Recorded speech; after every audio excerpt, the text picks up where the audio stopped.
Senator Amy Marcos. Mananalo pa kaya ito sa pagkasenador? Abay, mukhang, hindi natin alam. Mga kababayan ko, Senator Amy Marcos, mga kababayan ko, nagparatang sa social media, hindi daw po Marcos ang nakaupo, mga kababayan ko, kundi daw po Romualdez at Araneta. Aba, mga kababayan ko, iba pong paratang ito, ha, mga kapatid, ha. I-debunk naman natin to ngayon, mga kababayan. Panoorin po natin. Ang gobyerno ngayon ay hindi Marcos. Uy! Hindi daw po Marcos ang gobyerno ngayon. Mga kababayan ko. Ang gobyerno ngayon ay Romualdez at Araneta. Ang gobyerno daw ngayon ay Romualdez at Araneta. Ay, una na ho ko, no? Senator Amy, kayo po ay nire-respeto ko po.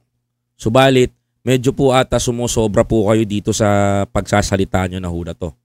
No? Medyo maninindigan po ako para kay Pangulong Marcos. Okay? Maninindigan ho ako kay Presidente dito. Dahil mali ho tong sinasabi nyo, Senator Amy Marcos. Ha? Payo ni VP, magpalit na raw ako ng apelyido. Sagot ko, Inday. Magpalit na daw po ng apelido si Amy. Ano ipapalit? Lacson? Mga kababayan? Hindi ko kailangan magpalit ng apelyido. Marcos ako. Uy! Uy! Uy!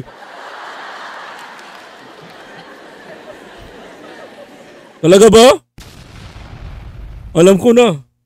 Wala tayong magagawa. Alam ko na. Lacson kasi. Lacson kasi. Ano daw? Gurado ba yun? Fake news ka, Senator Amy, ha? Wala tayong magagawa, alam ko na. Lacson kasi. Lacson kasi. I'm me. Ako ay ako. Ako ay si Amy Marcos. Huh? Talaga ba?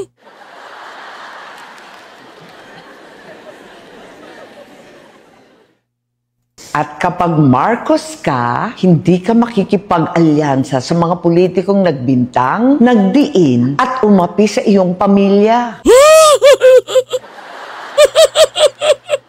Patay tayo dyan. Diyos mio, por favor, Marimar. Diyos ko po, Panginoon ko, hindi Marcos to. Diyos ko po. Diyos ko po, Diyos ko Lord. Tulungan niyo po kami sa bansa namin. Ako po, hindi Marcos to. Yari na. Yari. Hindi Marcos to. Promise. Hindi mo kakainin ang isinuka mo para lamang sa politika. Ako po, patay na. Yari na. Lacson to, Lacson. Hindi ganyan ang legasiya ng aking ama. Ako po, Ama. Diyos ko, Lord. Hindi ganito kanya, Ama. Imported na ang bigas? Imported pa ang hustisya? Ako po, matay tayo dyan. Duto baka Duterte to. Kaya malinaw, ang gobyerno ngayon ay hindi Marcos. Nakatay tayo dyan.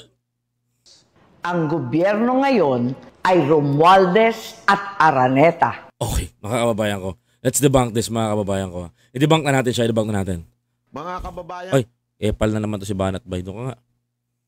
Hindi daw po, ang sabi ni Amy, hindi daw po Marcos administration ang meron ngayon. It's a Romualdez and Araneta administration.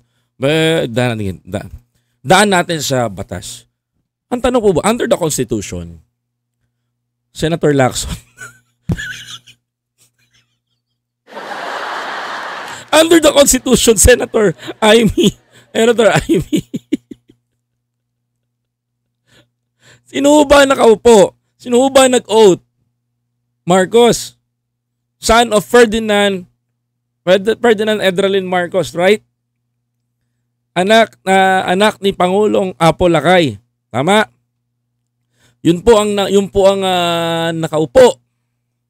na bilang presidente ng bansa. Under the law, ang administration ngayon is a Marcos administration.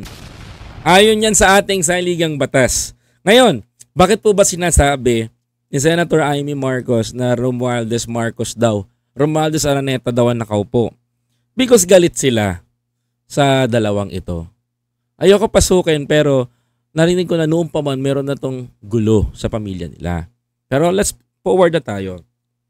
Ako na lang ganito. Senator Lacson, Senator Lacson, Senator Amy Marcos. Senator Amy. Ate, Manang, ganito yan. Kung may galit po kayo kay First Lady, ito lang po sabihin ko. Huwag nyo na ho idamay ang taong bayan. Yes, huwag nyo na ho idamay ang taong bayan. Kasi ang trabaho ng First Lady, tinutulungan niya asawa niya. Sabihin ko lang tinutulungan niya lang ho asawa niya.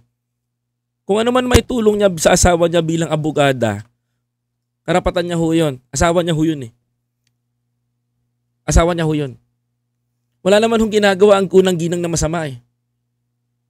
Bakit? Kaya nyo bang husgahan yung unang ginang dahil lang sa mga sinasabi nila? Nakita nyo na ba ng personal si Lisa? Nakita nyo na ba ng personal? Alam nyo ba yung ugali ng unang ginang? Hindi. Ang ano nalalaman nyo? Yung mga sinasabi lang nila. Si First Lady, hindi yung kagaya ni First Lady Imelda. Si First Lady, mga kababayan ko, ang unang ginang, mga kapatid, ay hindi po show type na tao. Tutulong yan, kahit nakatago, di nakikita, walang camera, ayaw nga ng Facebook niyan eh. Ayaw nga ng Facebook ng tao na yan eh. Diba? So ngayon, dahil sa ganun ang style ng pamumuhay nitong tao na to, sinasamantala po ng mga kalaban nila sa politika. Kasi bakit? Madalang sumagot at di sumasagot sa social media. Bakit? Matalinong tao eh. She knows the law. Alam niya kung ano gagawin niya. Bakit ko bababa sarili ko sa mga tao na to? Ganun siya. Paano niyo sasabihin na ang administration na to ay Romualdez Marcos, Romualdez Araneta? So totoo lang, napakalabo eh. Mga kapatid, napakalabo.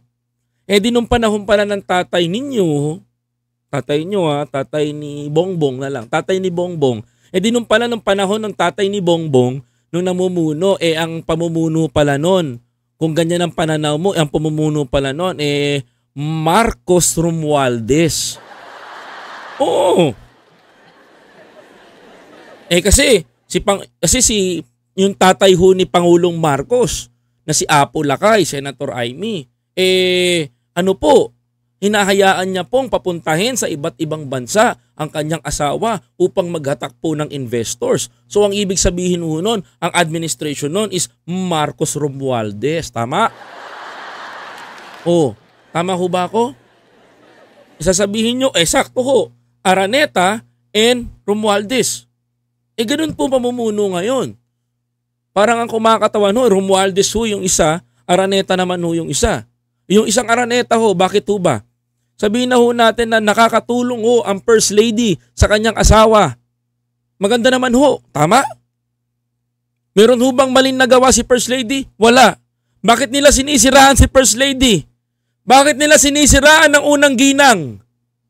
The reason kung bakit nila winawasak ang pangalan ng unang ginang, dahil ito ang posibleng makatambal o makasagasa kay Sara sa politika. Dahil ito ang pwedeng tumalo kay Sara Duterte sa 2028 election na magiging sagabal kay Sara at kay Amy. Tama? Mga kababayan? Mga kapatid? Takot sila na umangat ang publicity ng unang ginang. Takot sila na makilala ng tao ang unang ginang. Ayaw nila na malaman ang ginagawang maganda ng unang ginang sa bansa. Kasi bakit? Kailangan nilang hatakin ito pa ibaba kasi magiging sagabal sa kanilang pagtakbo ni Sara sa 2028 ang dalawang ito. Bakit nila winawasak si Martin Romualdez? You know what's the reason? Ha, mga kababayan? Bakit nila winawasak si Martin Romualdez? Bakit? Mga kababayan ko. The reason kung bakit? Si Martin ang may hawak ng budget ng bansa. Dumadaan sa kanya. Mga kababayan ko. Sino nakakaalala sa ugali ni Sara? Sara Duterte. Sino nakakaalala ng ugali ni Sara Duterte? Mga kababayan ko. Sino nakakaalala? Nung pinapapalitan niya si Alan Peter Cayetano at ipauupuin niya si Velasco. 'Di ba? Pinatalsik ni Sara na nakaupo lang, hindi naman nakaupo bilang mayor o alkalde. Pinatalsik niya yung House Speaker na si Alan Peter Cayetano para paupuin si Velasco. Tama? Kasi bakit? Hindi makakulimbat ng pera si Tambalustay kasi harang sino? Si Cayetano bilang House Speaker noon. Pinalitan niya ni Velasco para makakuha sila ng limpak-limpak na pera sa taong bayan, maaprubahan lahat ng pondot project na gusto nila. Ngayon, si Martin Romualdez ang nakaupong House Speaker, mga kababayan ko. Pilit nilang pinabababa, mga kapatid, para masunod lahat ang gusto nila. Pero mga kababayan, hindi. Hindi nila magawang mapabagsak si Martin. Si Martin, mga kababayan ko, pinoprotektahan ng pinsan niya at lahat congressman na nakapaligid sa kanya. Mga kababayan ko. Kaya sinisira nila ang imahe ng ating Congress para masira ang tiwala ng taong bayan kay Martin Romualdez. Aminin na natin to. Malapit na naman yung 2028 eh. Kaya nyo ginigibaton dalawa kasi harang sila sa kandidatura nyo. Sagabal sila sa mga ginagawa nyo. Tama ba ako? Mga kapatid? Kaya nyo sinisira si Romualdez sa Congress? Kaya nyo sinisira si Araneta, si First Lady? Mga kababayan ko, dahil bakit? Silang dalawa ang pumoprotekta sa kapatid mo. Teka, kapatid mo nga ba talaga? Si BBM? Kasi kung kapatid mo, si Bongbong, hindi mo hahayaan na binabastos ni Duterte. Hindi mo hinahayaan na hindi mo hayaan na pinapalakpakan na sinasabihan ng bangag si Duterte. Hindi mo hinahayaan na tawaging bangag yung kapatid mo. Supposed to be, dapat, ate ka, ikaw ang pumoprotekta kay baby brother mo. But suddenly, wala ako nakitang ganun. Ikaw pa ang naghahatak sa kanya paibaba. Ikaw pa ang nakikita kong sisira sa pangalan niya. Ikaw pa ang tao na nakikita ko na pilit siyang pinabababa. Ikaw din ang nakikita kong tao na wawasak sa pangalan ng pamilya niyo. Nila pala. Di ka kasama. Kaya napapaisip ako. Marcos ka ba talaga? O Lacson? Tanong lang. Wala namang masama magtanong. Kasi kung Marcos ka, hindi ugali ng Marcos manlaglag ng tao. At higit sa lahat, alam niyo kung ano, mga kababayan ko? Alam niyo kung ano? Hindi ugali ng Marcos na iwanan ng pamilya niya. Hindi rin ugali ng Marcos, tandaan niyo, na iwanan ng kapatid niya. At higit sa lahat, hindi ugali ng Marcos ang gumanti sa ibang tao. Baka ibang pamilya yan. Diba? Tanong lang. Kasi ang Marcos, kahit kalaba mo, tutulungan mo eh. Diba? Si Ninoy, tinulungan ni First Lady Imelda Marcos. Pinaoperahan pa sa ibang bansa. Diba? Si Ninoy, kinausap ng tatay niya kasi magkabrad sila. Kaya yung sabi po niya, na hindi ugali ng Marcos ang hindi tumulong sa kalaban. Naku, di totoo yan. Baka di ka lang Marcos. Kaya mga kababayan ko, magmilay-milay kayo, mag-isip-isip kayo, mga kapatid. Please don't forget to follow, like, and subscribe. And this is Biyahe ni Koy TV. Maraming salamat po.